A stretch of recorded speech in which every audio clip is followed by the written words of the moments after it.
The Kakuma Mission Hospital is one of the only trauma centers for the Turkana district of Kenya, an hour-and-a-half flight northwest of Nairobi in the sub-Sahara.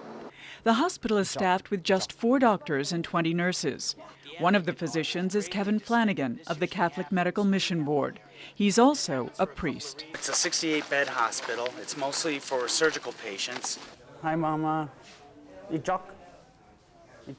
Dr. Flanagan has great energy, understanding, and a gentle touch for the 2,000 patients who are admitted each year for malaria, HIV, hepatitis, and other ailments endemic to Africa.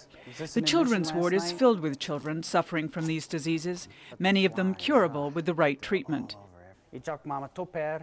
The scope of the medical problems is evident in this woman, who has a hernia that's been left untreated for years. You just don't see this kind of thing in the United States. But over here, these things are unfortunately rather common. Dr. Flanagan will surgically remove the hernia and replace the intestines which have moved into it. Okay, lift that leg up all the way.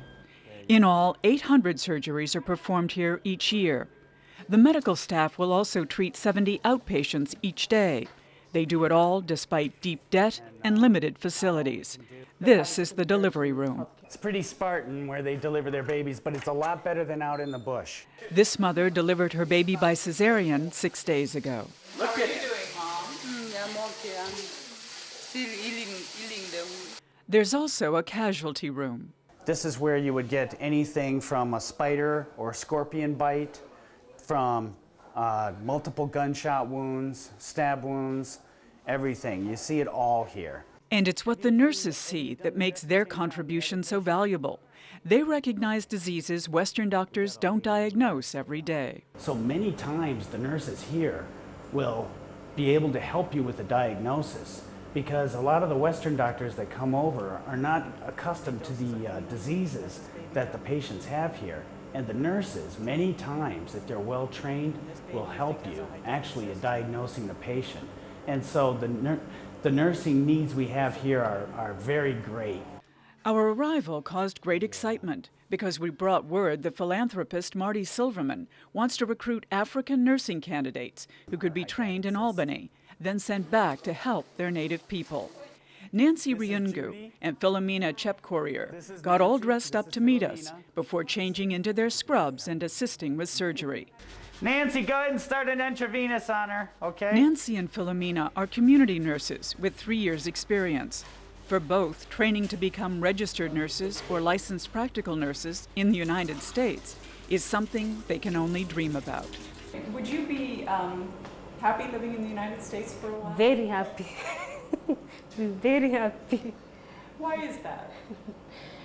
Listen to advance and see there and see how people are working and exchange experiences, and I get more experience. I come back to my country and I help my people. It really touches me that somebody cannot even afford to be healthy. So just try, and the simplest you can afford, that is what you have. But if there are chances that people can be trained to be able to serve the people, to be able to lead the people in the community, to mobilize them, I think that could be very, very good. And would you come back, Nancy, to Kenya? Of course, yes. That is my dream. For a community nurse with basic nursing skills, it would cost $4,000 a year to become an LPN or an RN here in Kenya. And that's far more than any of these people can afford. Very expensive. For example, I was supposed to be going last year, I think, but I was not able to do so. They were demanding 350,000 shillings.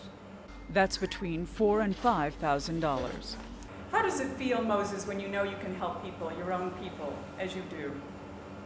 I feel nice because helping your people is like helping yourself. Because if you don't help your people, the community, who is going to help you when you have a problem? Nobody. Too much ugali.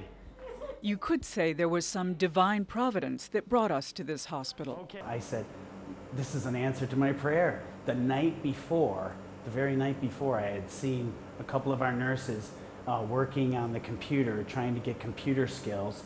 And I came away and I just said, dear God, please help me to get them to the U.S. so they can make their dream come true.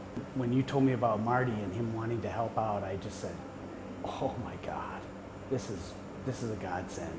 The night before, I had prayed about this, and he answered it. How are you today? You okay? Miss Mama, you okay? Judy Sanders at the Kakuma Mission Hospital, Kenya.